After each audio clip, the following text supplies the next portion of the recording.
Lo siguen siendo, a criterio de Rafael Cardona y su cristalazo, por supuesto. Bienvenido, Rafael. Falta tu comentario, desde luego es importante. Sí, Pepe, muchas gracias. Muy buenas noches a todos.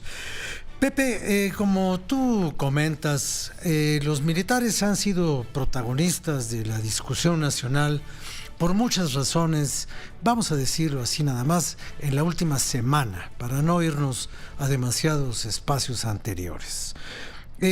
Haciendo un pequeño recuento, yo te diría que yo creí que no iba a haber otro agravio contra el ejército de las dimensiones del que ocurrió hace unos días, cuando la gente que se queja de la evolución de las investigaciones del caso de Iguala fueron al campo militar número 1 y apedrearon las instalaciones, arrancaron las rejas, pintarrajearon las leyendas de asesinos, criminales y todo lo demás. Yo pensé que eso era lo peor que le iba a pasar a estas Fuerzas Armadas nuestras, en las que tanta esperanza tiene no solo la administración, sino también el grueso de la población mexicana. Pero esto que ha ocurrido con la ruptura de los candados de seguridad, si es que tenían candados de seguridad en sus sistemas de resguardo de información, es verdaderamente atroz. Y digo que es atroz porque se presenta exactamente en el momento en el que el gobierno nos está preguntando o nos va a preguntar a los mexicanos si le tenemos confianza al ejército y si queremos que permanezca en las calles encargado de la custodia de todos nosotros. Una custodia que ya tiene y una labor que ya desarrolla y que ya desempeña desde el año 2006. Entonces, en estas condiciones, yo creo que las preguntas resultan no solamente ociosas, sino innecesarias del todo a la luz de lo que está ocurriendo.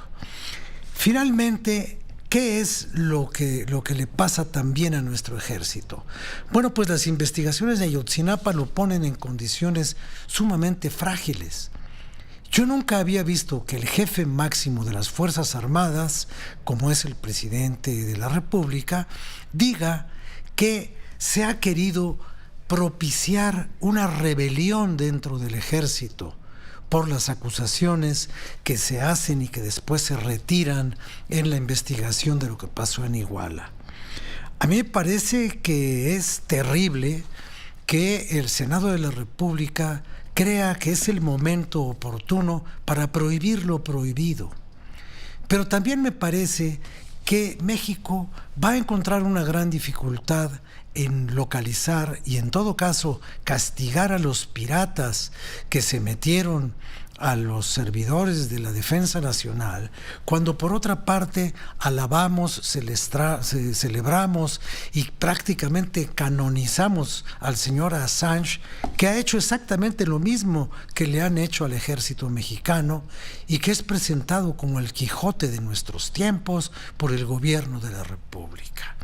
Y una cosa todavía más grave, Pepe, que a mí me parece una ofensa para las Fuerzas Armadas, que se haya divulgado un peritaje, y lo pongo entre comillas, de que la destrucción del helicóptero que se utilizó por la Marina durante la captura de Rafael Caro Quintero se desplomó y le causó la muerte a 14 personas solamente porque a alguien se le olvidó ponerle combustible.